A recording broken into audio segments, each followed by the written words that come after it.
Sobre o autor. Charles Haddon Spurgeon nasceu em 19 de junho de 1834. Converteu-se ao cristianismo aos 15 anos e começou a pregar logo em seguida. Ficou conhecido como o Príncipe dos Pregadores, devido sua habilidade em pregar a palavra de Deus e tocar os corações de seus milhões de ouvintes. Escreveu 135 livros e mais de 3.000 sermões, que foram distribuídos por todo o mundo. Seu ministério influenciou milhares de outros pregadores e sua mensagem pregada continua atual até os dias de hoje. Por isso lhes digo: peçam e lhes será dado. Busquem e encontrarão. Batam e a porta lhes será aberta. Pois todo o que pede recebe, o que busca encontra, e àquele que bate, a porta será aberta. Evangelho de Lucas, capítulo 11, versículos 9 e 10. A certeza da oração atendida. É um instinto da natureza humana, na hora da angústia, procurar ajuda em um ser sobrenatural.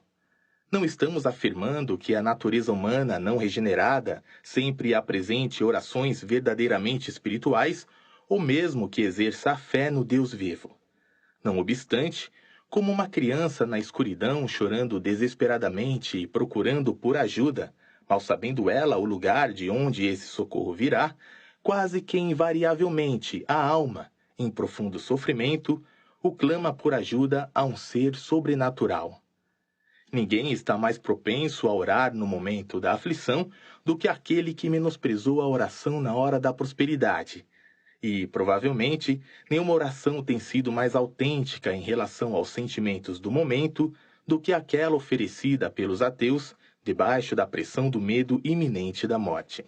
Em um de seus escritos no Tatler, Addison descreve um homem que, a bordo de um navio, gabava-se de seu ateísmo. Perante um grande vendaval, caiu prostrado e confessou ao capelão que havia sido ateu. Os marinheiros, que nunca antes haviam ouvido tal coisa, pensaram que fosse um peixe desconhecido. Porém, ficaram ainda mais surpresos quando viram que se tratava de um ser humano e ouviram de sua própria boca que até aquele dia ele nunca havia acreditado que existisse um Deus. Um dos marinheiros mais experientes sussurrou ao contramestre que seria uma boa ideia içá-lo ao mar. Porém, esta era uma sugestão cruel, visto que a pobre criatura já se encontrava em miséria suficiente. Seu ateísmo o havia consumido, e ele, num medo mortal, clamou a Deus para que tivesse misericórdia dele. Incidentes semelhantes têm acontecido nem uma nem duas vezes.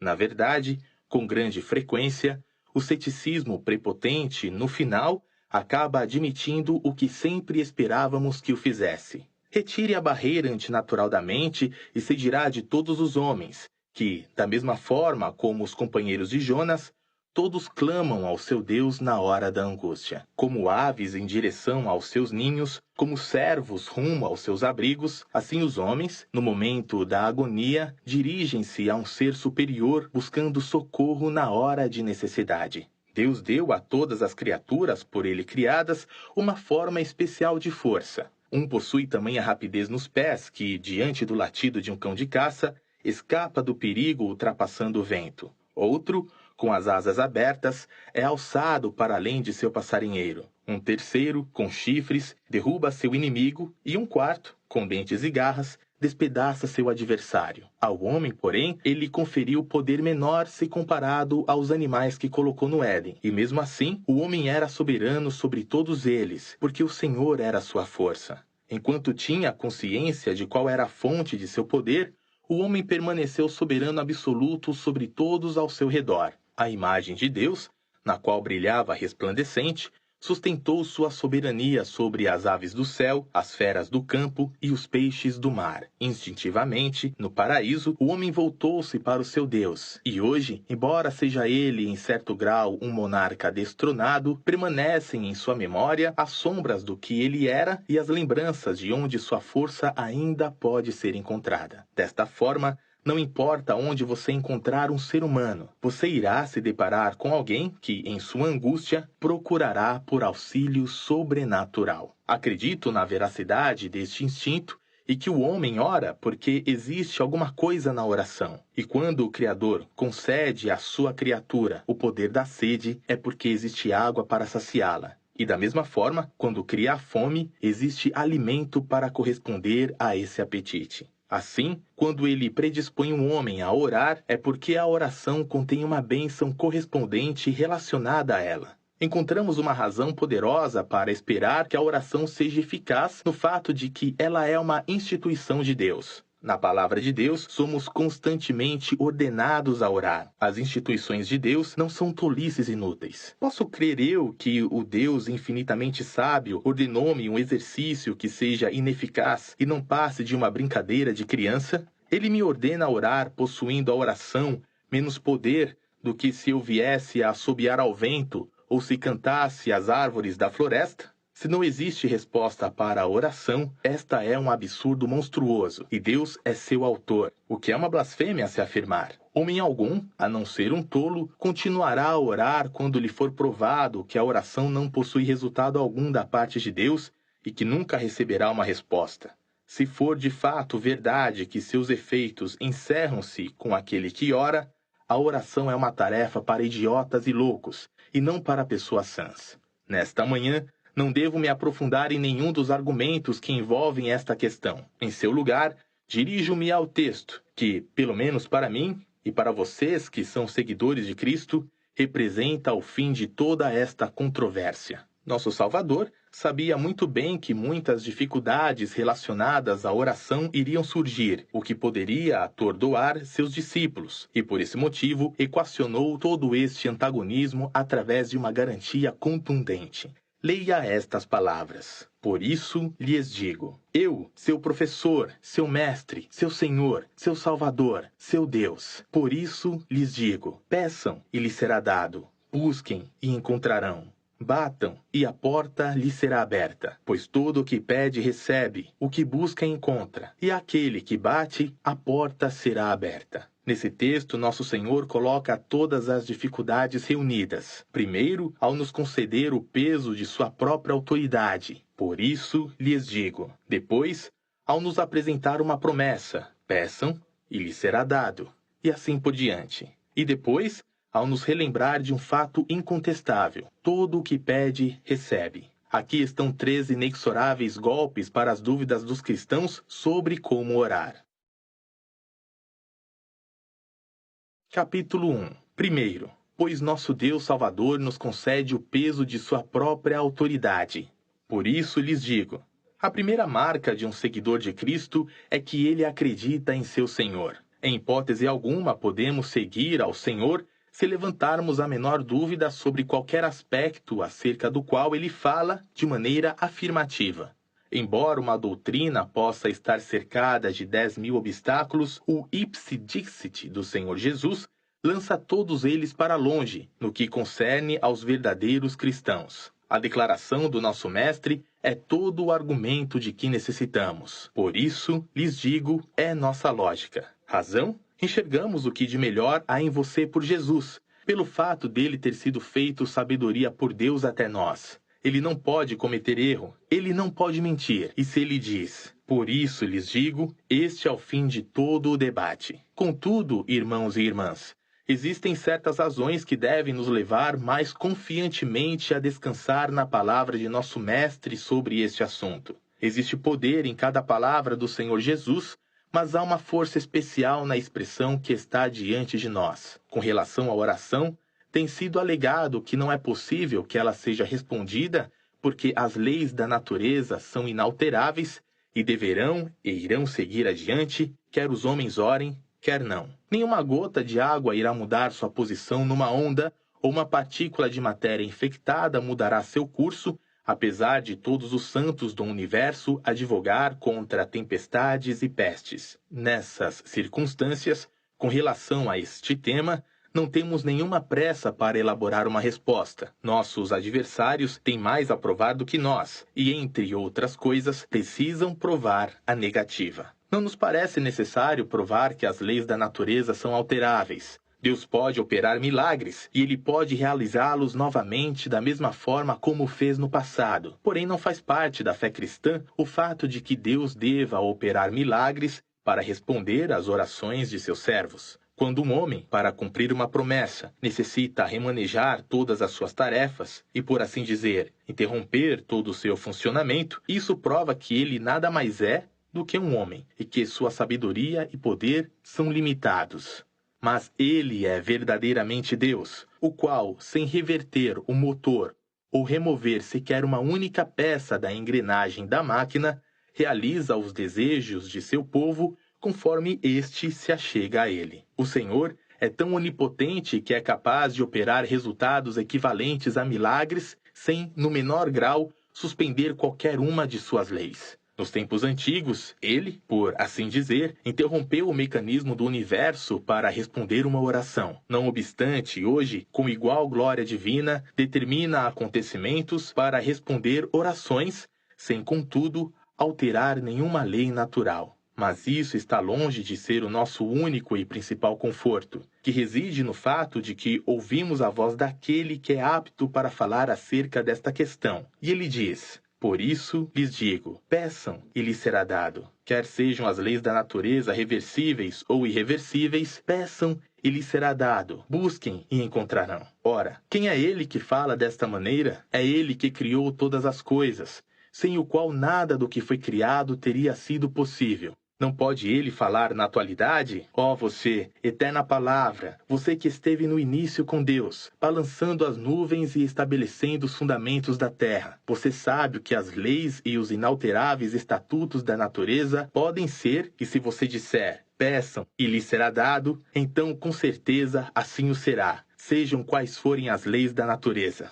Além disso, nosso Senhor é adorado por nós como o sustentador de todas as coisas, e vendo que todas as leis da natureza são meras cooperadoras pelo seu poder, e que são sustentadas em seu funcionamento de acordo com seu poder, ele deve ser conhecedor no movimento de todas as forças do mundo. E se ele diz, peçam e lhes será dado, ele não fala com ignorância, mas conhece aquilo que afirma. Devemos estar certos de que não existem forças que possam impedir o cumprimento da palavra do Senhor. Vindas da parte do Criador e Sustentador, as palavras, peçam e lhes será dado, liquidam toda e qualquer controvérsia para sempre. Mas outra objeção tem sido levantada, que de fato é bastante antiga e aparenta ter grande força. É levantada não somente pelos céticos, mas também por aqueles que detêm uma parte da verdade.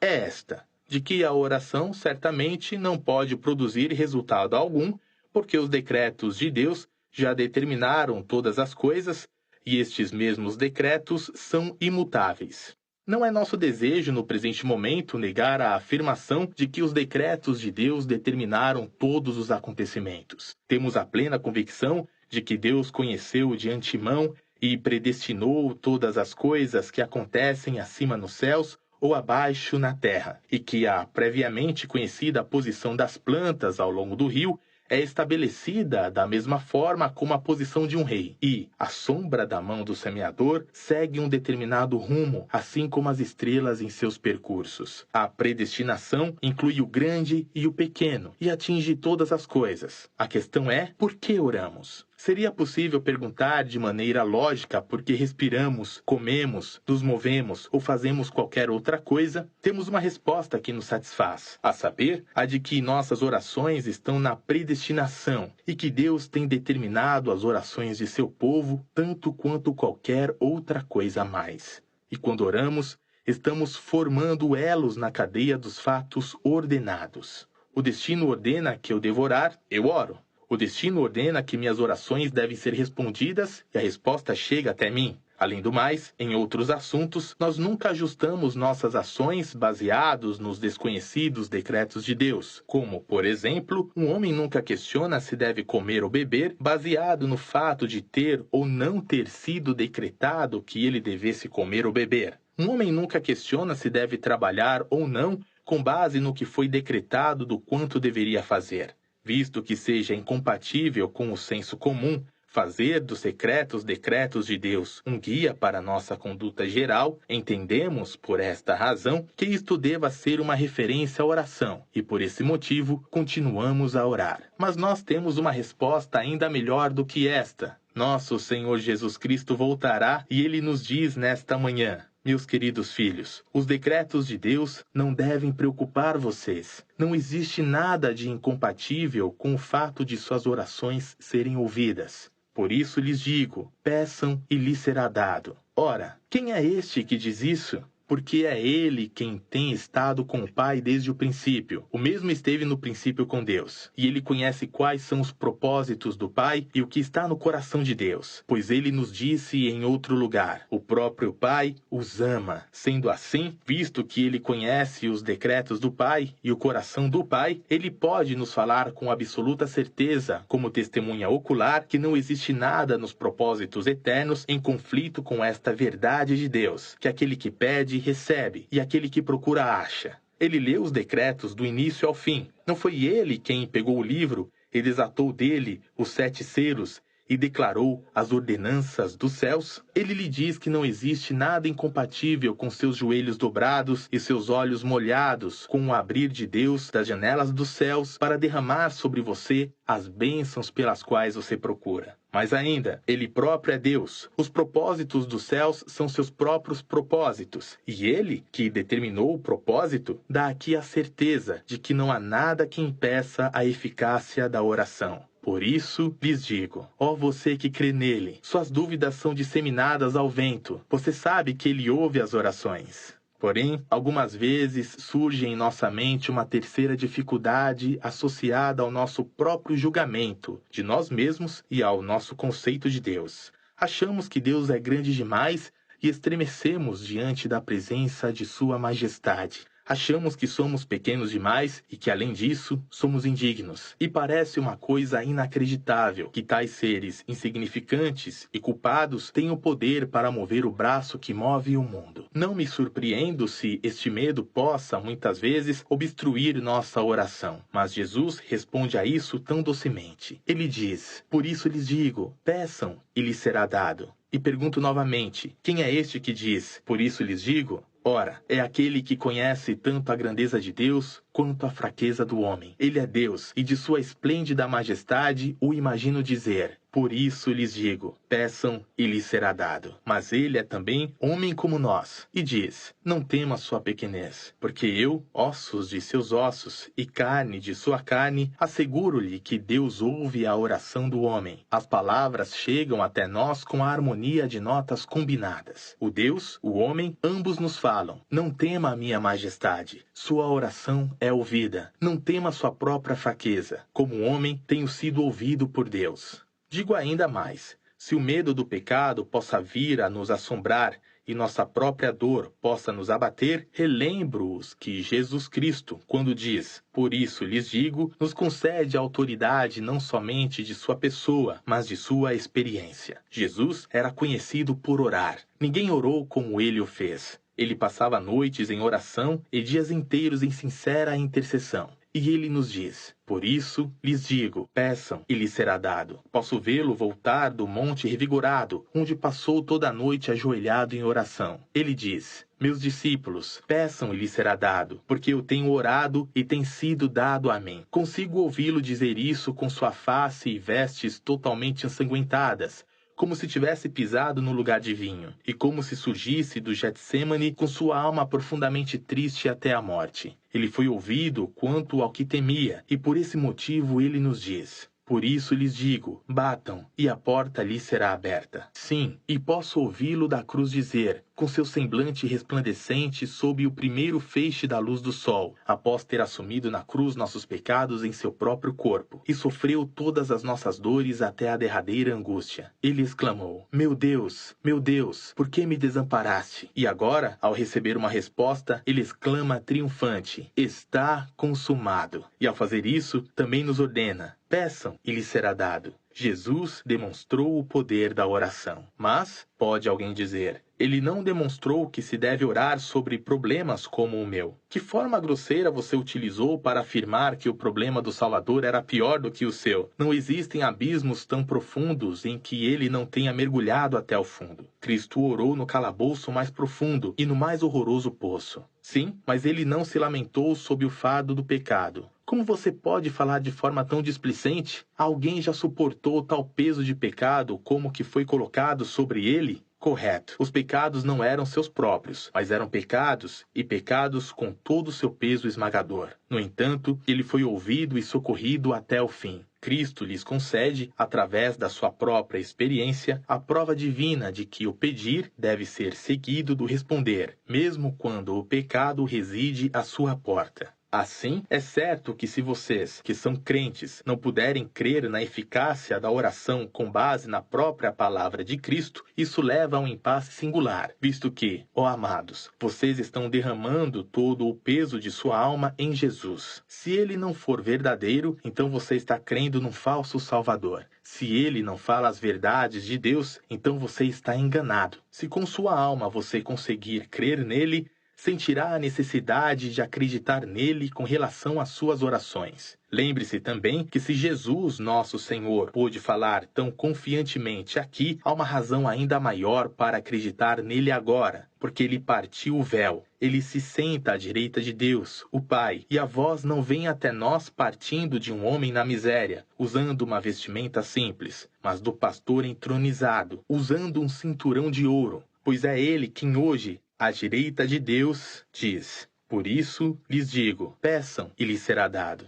Você acredita em seu nome? De que forma uma oração oferecida com sinceridade naquele nome pode então ser ignorada? Quando você apresenta suas petições no nome de Jesus, uma parte de sua autoridade reveste suas orações. Se suas orações forem recusadas, Cristo será desonrado. Certamente você não pode acreditar nisso. Você tem confiado nele, então creia que a oração oferecida através dele deve e irá ser atendida. Não podemos nos alongar mais neste assunto. Todavia, cremos que o Espírito Santo irá gravar isso no coração de todos nós.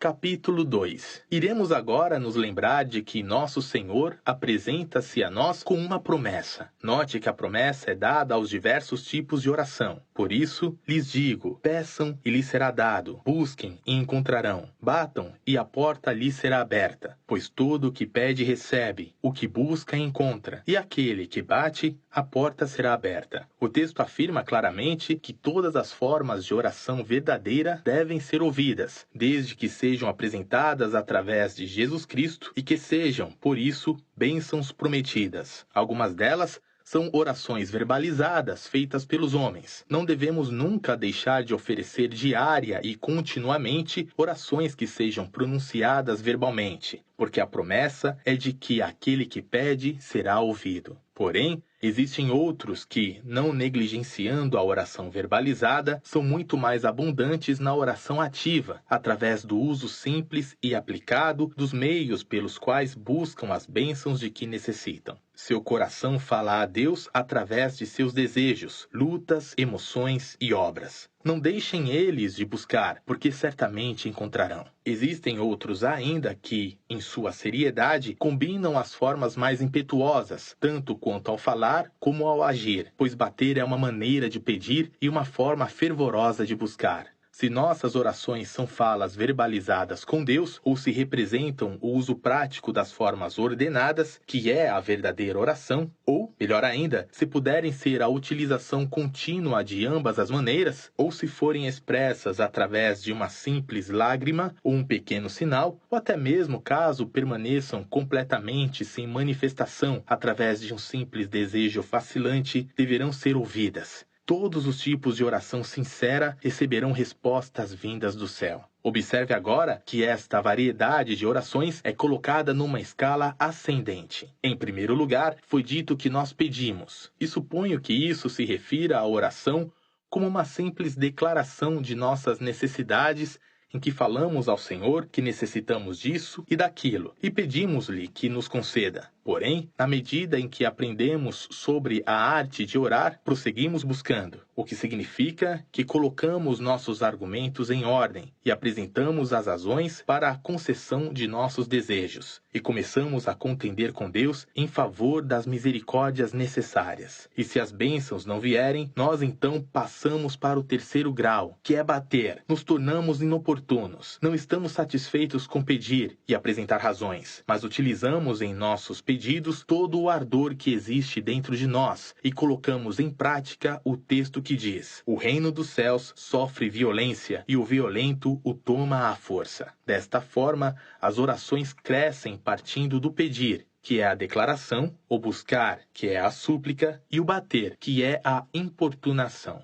Para cada um desses estágios da oração, existe uma promessa distinta. Aquele que pede deve obter. Ele pede o quê? Mas aquele que busca, indo além, deve encontrar, deve regozijar-se, deve alcançar, deve saber que obteve aquilo que pediu. E aquele que bate deve ir mais longe ainda, para que compreenda, e para ele a porta será aberta. Ele não deve apenas receber a bênção e regozijar-se com ela, mas irá compreendê-la. Ele deve compreender com todos os santos o que são as alturas e as profundidades. Desejo, contudo, que você observe este fato, que permeia todos os outros. Seja qual for a forma que sua oração assumir, ela deverá ser atendida. Se você apenas pedir, irá receber. Se você procurar, irá encontrar. Se você bater, a porta lhe será aberta. Em cada caso, de acordo com sua fé, assim lhe sucederá. As cláusulas da promessa não são colocadas perante nós, como dizemos, na forma de lei, unidas. Aquele que pede e busca e bate receberá. Porém, são apresentadas separadamente. Aquele que pede, receberá. Aquele que busca, encontrará. Aquele que bate, a porta lhe será aberta. Não recebemos a bênção quando associamos as três ações. Embora, sem dúvida, se as associarmos, deveremos receber o retorno associado. Mas, se exercitarmos somente uma destas três formas de oração, receberemos aquilo que nossa alma anseia. Esses três métodos de oração aplicam-se a várias de nossas petições. Existe uma interpretação dos pais da Igreja acerca desta passagem que diz que a fé pede, a esperança busca e o amor bate. E esta interpretação é digna de ser reiterada. A fé pede porque crê que Deus irá conceder. A esperança, tendo pedido, espera, e desta forma busca pela bênção. O amor chega ainda mais perto e não receberá uma negação de Deus. Todavia, deseja entrar em sua casa e cear com ele, e assim bater a sua porta até que ele a abra.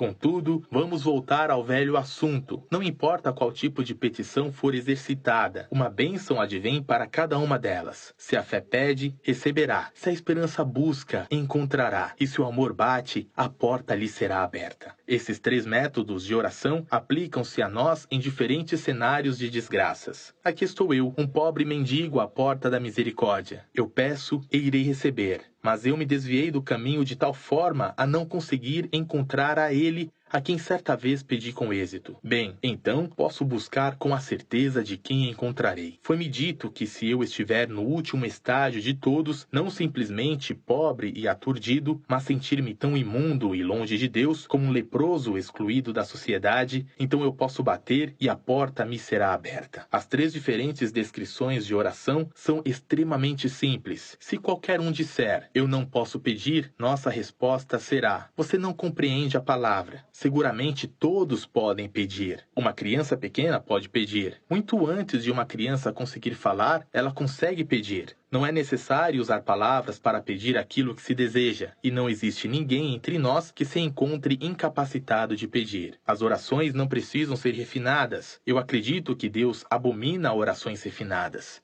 Se uma pessoa lhe pede esmola utilizando frases sofisticadas, é bem provável que ela não receberá nada. A sofisticação na vestimenta ou na linguagem está fora de lugar neste contexto. Um dia presenciei um homem na rua pedindo esmola em voz alta, com um discurso magnífico. Ele utilizou uma linguagem eloquente com um estilo muito pomposo, e ouso dizer que ele estava certo de que iria receber pilhas de moedas pelo seu discurso emprestado. Porém eu, da minha parte, não lhe dei nada. Eu estava mais propenso a achar graça de seu estilo bombástico. Não é provável que muitas das orações eloquentes sejam, na verdade, inúteis. Muitas das orações feitas em nossas reuniões são, em sua grande grande parte refinadas em excesso. Guarde suas figuras, metáforas e expressões em forma de parábolas para seus companheiros. Utilize-as para aqueles que desejam ser instruídos, mas não as exiba perante Deus. Ao orarmos, nossas melhores orações serão as mais simples. O melhor é o mais claro, a linguagem mais humilde, que expresse o que de fato queremos dizer. A próxima palavra é buscar, e certamente não existe dificuldade em buscar. Em encontrar, provavelmente haja dificuldade, mas não em buscar. Quando a mulher da parábola perde sua moeda, acendeu uma vela e procurou por ela. Eu não acho que ela tenha estado numa universidade, fosse graduada em medicina ou fizesse parte de uma secretaria de educação como uma mulher com uma inteligência destacada. Contudo, ela conseguiu buscar. Qualquer pessoa que deseje pode buscar, seja homem, mulher ou criança. E para seu encorajamento, a promessa não é dada a uma forma filosófica de busca em particular, mas simplesmente que busca, encontra. Finalmente, existe o bater. Bem, esta não é uma coisa de grande dificuldade. Nós costumávamos fazer isso quando éramos garotos, às vezes até demais para o bem-estar da vizinhança. E em casa, se a campainha fosse alta demais, tínhamos assim mesmo formas e meios de bater a porta. Uma pedra poderia fazer isso, ou um salto de sapato. Qualquer coisa poderia ser utilizada para bater a porta. Não estava de forma alguma além de nossa capacidade. Por conseguinte, isso foi assim colocado pelo próprio Cristo, e da mesma forma nos é dito: você não precisa ter nenhum grau de instrução, nenhum treinamento, nenhum talento e nenhuma destreza para orar. Peça, busque, bata. Isso é o suficiente, e a promessa serve para todas as formas de orar. Você irá acreditar nesta promessa? É Cristo quem a dá. Nunca nenhuma mentira sequer saiu de seus lábios. Não duvide dele. Ore se você tem orado, mas se você nunca tiver orado antes, Deus o ajudará a começar hoje.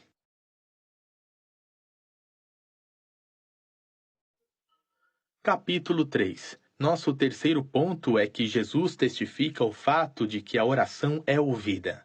Tendo feito esta promessa, ele, por conseguinte, acrescenta: você pode estar certo de que esta promessa será cumprida não somente porque eu a proferi, mas porque assim o é e sempre o tem sido. Quando um homem diz que o sol irá nascer amanhã pela manhã, acreditamos nisso porque tem sido sempre desta forma. Nosso Senhor nos diz que, como uma realidade indiscutível, ao longo dos séculos, petições sinceras têm sido seguidas pelo receber. Lembre-se de que aquele que declarou este fato tinha conhecimento de causa. Ao afirmar um fato, você pode replicar: sim, até onde vai sua capacidade de observação, isso é verdadeiro. Mas a capacidade de observação de Cristo não tinha limites. Nunca houve uma só oração feita com sinceridade que não fosse por ele conhecida. As orações aceitáveis pelo Altíssimo chegam a ele através dos sofrimentos de Cristo. Assim sendo, o Senhor Jesus Cristo pode falar com conhecimento próprio, e sua declaração é que a oração é atendida. Todo aquele que pede recebe, e aquele que busca encontra. Neste ponto, devemos, é claro, admitir as limitações que podem ser colocadas pelo senso comum e que são colocadas pelas Escrituras. Não é qualquer pessoa que, leviana ou maldosamente, pede ou finge pedir a Deus que obtém aquilo que pediu. Não é a todo pedido tolo, inútil ou irrefletido, proveniente de um coração degenerado, que Deus irá responder. De forma alguma. Até aqui o senso comum limita esta afirmação. Além disso, as Escrituras novamente a limitam. Vocês não têm porque não pedem, ou porque pedem erroneamente. Existe um pedido errado que nunca obterá resposta. Se pedirmos algo de forma a usufruir as coisas boas em função de nossa luxúria, não obteremos. Se pedirmos alguma coisa que não seja para nosso bem, seremos ouvidos ao não receber a resposta que desejávamos. Sendo assim, tendo recordado essas coisas, a declaração de nosso Senhor não possui outro requisito senão esse: todo aquele que pede, recebe. Lembremos que, com frequência, mesmo quando os ímpios e os pecadores têm pedido a Deus, eles têm recebido. Muito frequentemente, na hora de sua angústia, eles têm clamado a Deus e ele lhes tem respondido. Como pode você dizer isso? Alguém pergunta.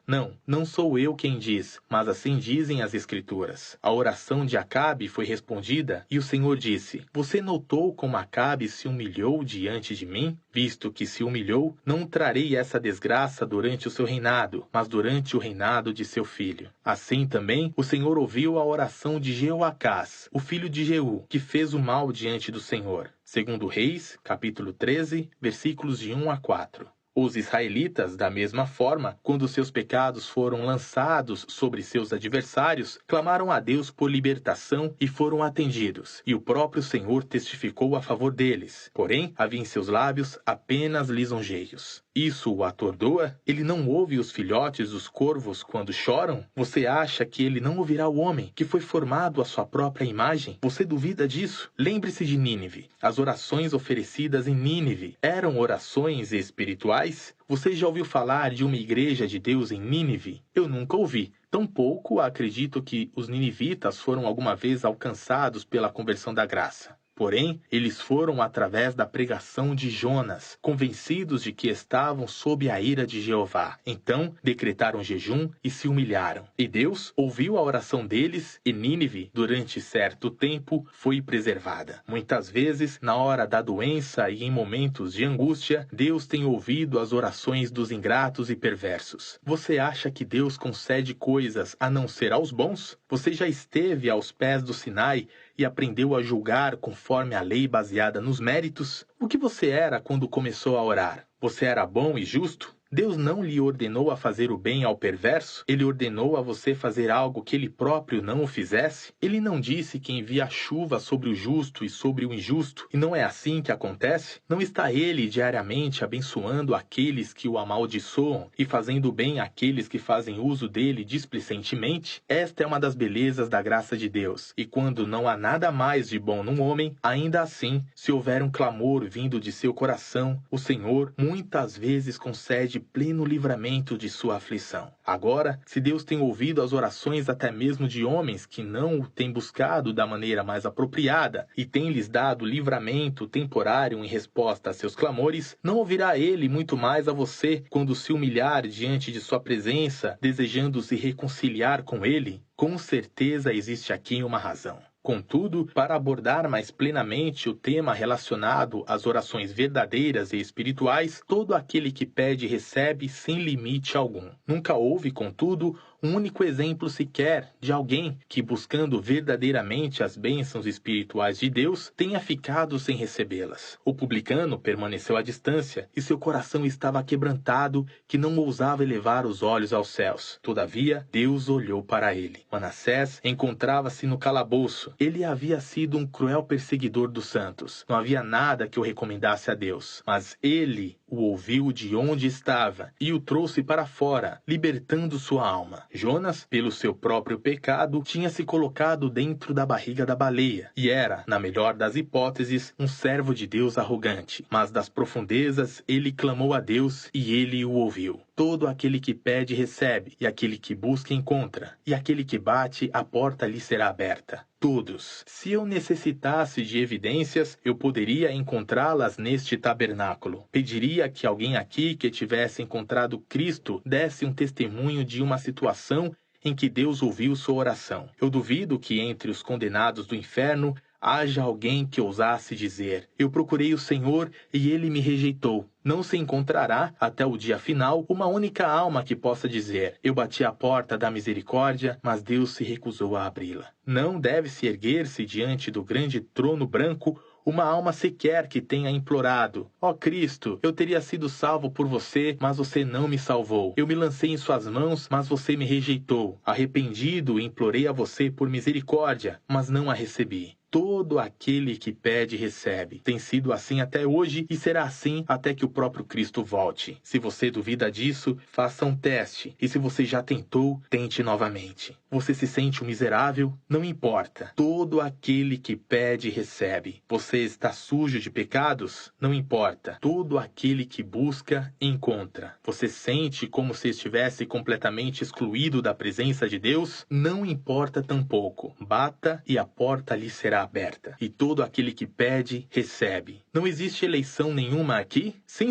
sem dúvida existe. Mas isso não altera esta verdade de Deus a qual não possui restrição alguma. Todos. Que texto rico é este? Todo aquele que pede, recebe. Assim, quando nosso Senhor falou isso, ele pôde apontar para sua própria vida como evidência. De qualquer maneira, podemos nos referir a isso hoje e demonstrar que ninguém que tenha feito um pedido a Cristo não o tenha recebido. A mulher sirofenícia foi inicialmente rechaçada quando o Senhor lhe comparou a um cachorro. Mas quando ela teve a coragem de dizer: "Mas até os cachorros comem as migalhas que caem debaixo da mesa", logo descobriu que todo aquele que pede, recebe. Do mesmo modo, a mulher que veio por trás dele no meio da multidão e tocou a orla de sua túnica, não era aquela que pedia, mas aquela que buscava, e ela a encontrou. Em resposta a tudo isso, consigo ouvir a lamúria de alguém dizendo: "Tenho implorado a Deus há muito tempo por salvação. Tenho pedido, tenho buscado e tenho batido, mas não recebi ainda." Bem, querido amigo, se me perguntarem quem fala a verdade, Deus ou você, eu sei bem ao lado de quem devo me posicionar e o aconselharia a acreditar em Deus antes mesmo de acreditar em si mesmo. Deus irá ouvir as orações, mas você sabe que existe uma coisa antes da oração? O que é? Porque o Evangelho não é aquele que ora será salvo. Este não é o Evangelho. Eu acredito que ele será salvo, mas este também não é o Evangelho.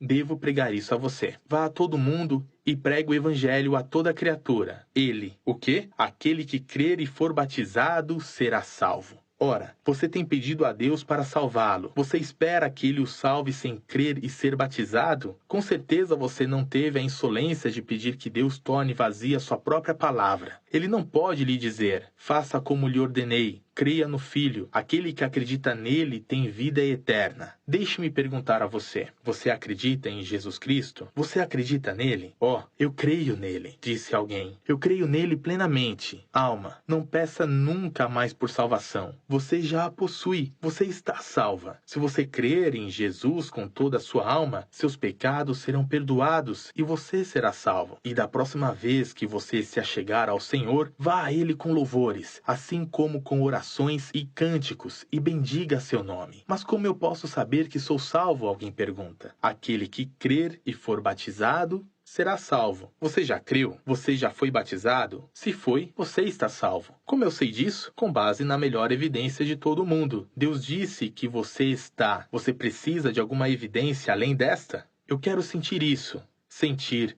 Seus sentimentos são mais importantes do que o testemunho de Deus? Você fará de Deus um mentiroso ao pedir mais sinais e provas, além da certeza do testemunho da sua palavra? Não tenho nenhuma evidência hoje na qual ouso confiar com relação à minha salvação, que não esta, que descanso somente em Cristo com todo o meu coração, alma e força. Não tenho outro refúgio. E se você tiver esta evidência, é tudo o que necessita buscar neste dia. Pode posteriormente surgir em seu coração outros testemunhos da graça divina e adornar as doutrinas que você professa. Mas agora, sua primeira preocupação é crer em Jesus. "Eu pedi por fé", disse alguém. Bem, o que você quer dizer com fé? Crer em Jesus Cristo é um presente de Deus, mas deve ser um ato seu também. Você acha que Deus irá crer por você o que o Espírito Santo crê em nosso lugar? No que o Espírito Santo precisa acreditar? Você deve crer por si próprio ou estará perdido. Ele não pode mentir. Você não vai crer nele? Ele é digno de ser acreditado por nós. Creia nele e você será salvo, e sua oração será respondida. Penso que outra pessoa poderia dizer: "Eu creio que já sou salvo, mas tenho buscado a salvação de outros como resposta às minhas orações." Querido amigo, você receberá isso. Aquele que pede, recebe, e aquele que busca, encontra, e aquele que bate, a porta lhe será aberta. Mas tenho orado muito pela salvação de uma determinada pessoa há anos. Você deve recebê-la, ou um dia saberá por que razão você não a recebeu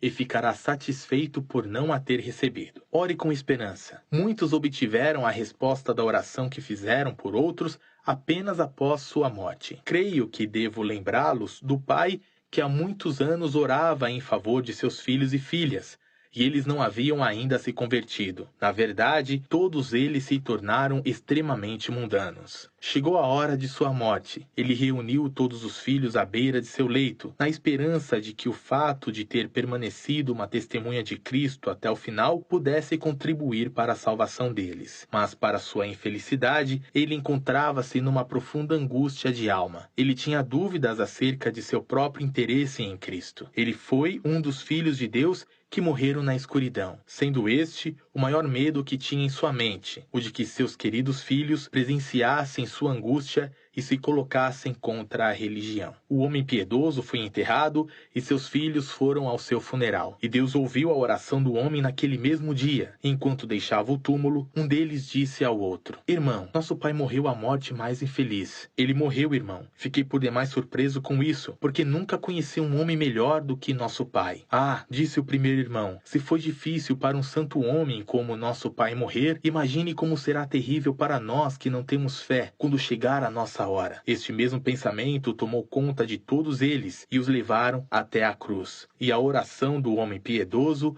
foi ouvida de uma maneira misteriosa. Céus e terra hão de passar, mas enquanto Deus viver, as orações serão ouvidas. Enquanto Deus permanecer fiel à sua palavra, as súplicas não serão em vão. O Senhor concede a você a graça divina de exercitar isso continuamente. Amém. Toca Livros apresenta